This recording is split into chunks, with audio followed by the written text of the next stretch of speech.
Warning: if you feel that you or a loved one has a gambling problem, please call National Council on Problem Gambling at 1-800-522-4700. Imagine waking up in the morning and finding out you just won the lottery. How would you handle it? Would you buy a new house, a new car, or travel the world? Unfortunately, most of us won't have to worry about making those decisions. But for the lucky few who win the lottery, we will look at 10 innovative lottery winners who still have their money. Before we get started, I want to give a shout out to Paula Montero. You are doing great things for this channel, and we enjoy having you here. Now let's get into the list of 10 smartest lottery winners who still have their money. Number 10, Brad Duke. Don't get this Brad Duke mixed up with the Brad Duke that stole $10 million from TRICARE. This Brad Duke got his money from playing the lottery. In 2005, Duke would have his dreams come true when he won the Powerball jackpot for $220 million. In an interview, Brad recalls stopping to get fuel and having the cashier check his ticket. Once they started jumping up and down and jumping in circles, he knew he had won big money. He would not tell anyone about his winnings for a few days. When he was ready, he called his father and told him the good news. What did Brad do with his money? First, he set goals and then put a team around him that would advise him and help him reach his goals. Brad wanted to grow his money, so he went out and got a tax attorney, a corporate business attorney, a publicist, and a banker. You would think with $220 million, he would go out and splurge, right? Well, that's not quite the case. Brad would drive his car for 3 more years, stay in the same house, and even stay at his job as long as he could before he became too much of a distraction. What is his advice for any future winners out there? Define what's important to you, develop a plan around it, and then get people to help you do what you're not good at. Number 9, Peter Lavery. Next, we head to the United Kingdom, where we meet Peter Lavery. On a Saturday night in 1996, Pete learned he had won £10.2 million from the National Lottery. When asked how he found out he won, Lavery said he was blocked and half-canned that night and can't remember. Peter would quit his job as a bus driver within the first 6 months after collecting the winnings. He would blow $500,000 on sports cars in 2 years and would also buy a house. The spending didn't stop there. Peter would go on to help people in need, but only the people he felt deserving of it. Also, he would give money to his family members. After his spending spree, Lavery decided to make his money work for him. He would invest in 33+ properties and his very own whiskey distillery. Though Peter Lavery likes to keep his wealth a secret, it is rumored that he has tripled his original £10 million. Not bad for a guy that was making $250 a week driving a bus. What is some advice Peter gives to future lottery winners? He says to sit back a few days, let everything sink in, and burn all the begging letters. When people learned that Lavery won the lottery, they sent him over 9,000 letters asking for help. He said his best advice is to burn them, ignore them, don't open anything if you don't know who it's from. Number 8, Yancey Hicks. While working at McDonald's, 26-year veteran Mr. Hicks would win $1 million in 2008 by playing the Illinois Lottery St. Patrick's Day raffle. Even though this is not a lot of money compared to the other winners on the list, it is still more than enough to be life-changing.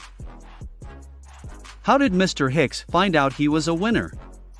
He recalls waking up the next day after buying the ticket, checking the internet, and seeing the name of the store he purchased the ticket. After winning, Mr. Hicks would continue working at McDonald's for another 4 months while deciding how to spend his newfound gains. He would pay $30,000 in cash for a new red Corvette. After splurging on himself, he chose to invest in his daughter's college education, buy his first home and purchased a Subway restaurant. Hicks would go on to say, "Winning $1 million doesn't mean you can go buy a mansion in the Caribbean," he said. "It gives you a chance to get a solid foundation, and you can work from there." Number 7, Lerynne West. How does this sound? While moving into a house you just closed on, you decide to get something to eat and buy a lottery ticket. A few days later, you are $687.8 million richer. Well, that is what happened to Lerynne West. In 2018, she and her sister stopped at Casey's gas station to buy some snacks, and while there, she decided to purchase a Powerball ticket. She says the day after the drawing, she couldn't find the ticket and asked her sister to look for it. She would find it on the floor of her truck. After receiving a picture of the ticket, Lerynne discovered on the lottery website that she had won the jackpot. A few weeks later, Lerynne retired as a procurement analyst. Her family would go on to set up the Callum Foundation, named after her grandson, who was born prematurely and only lived one day.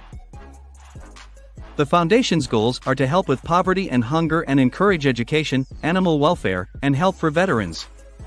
Lerynne said when she would dream about winning the lottery, she saw herself buying all kinds of frivolous things, but after she won, she said that wasn't the case anymore.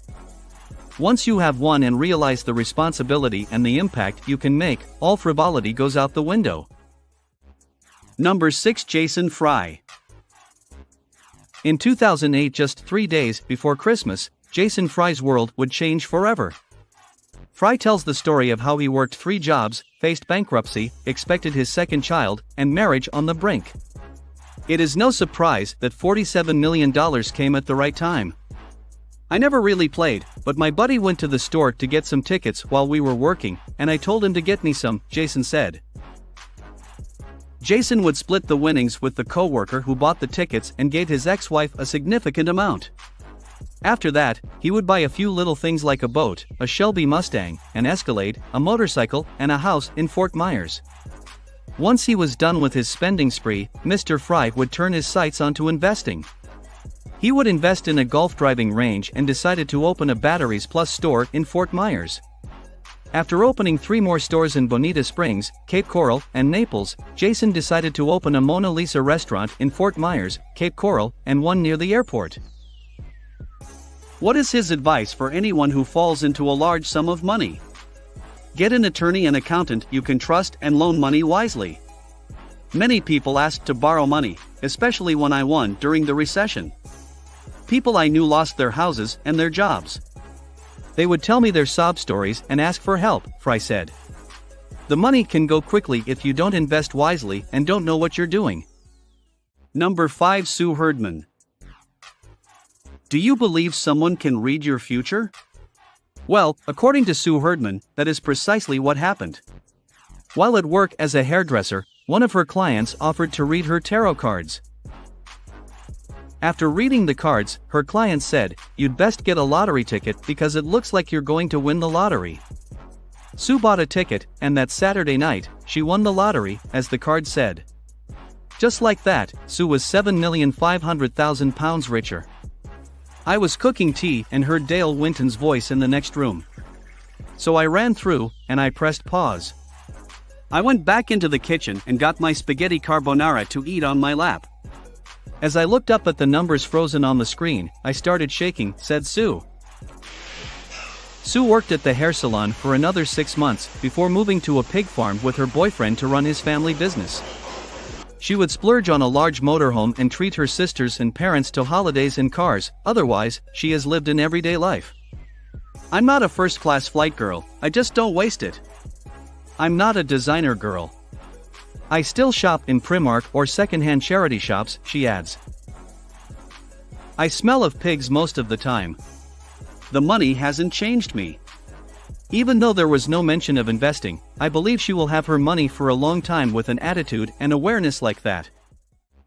Before we continue with the rest of the list, please hit the like and subscribe button and leave a comment below, telling us if you would take a lump sum or take payments for the next 20 years if you won the lottery.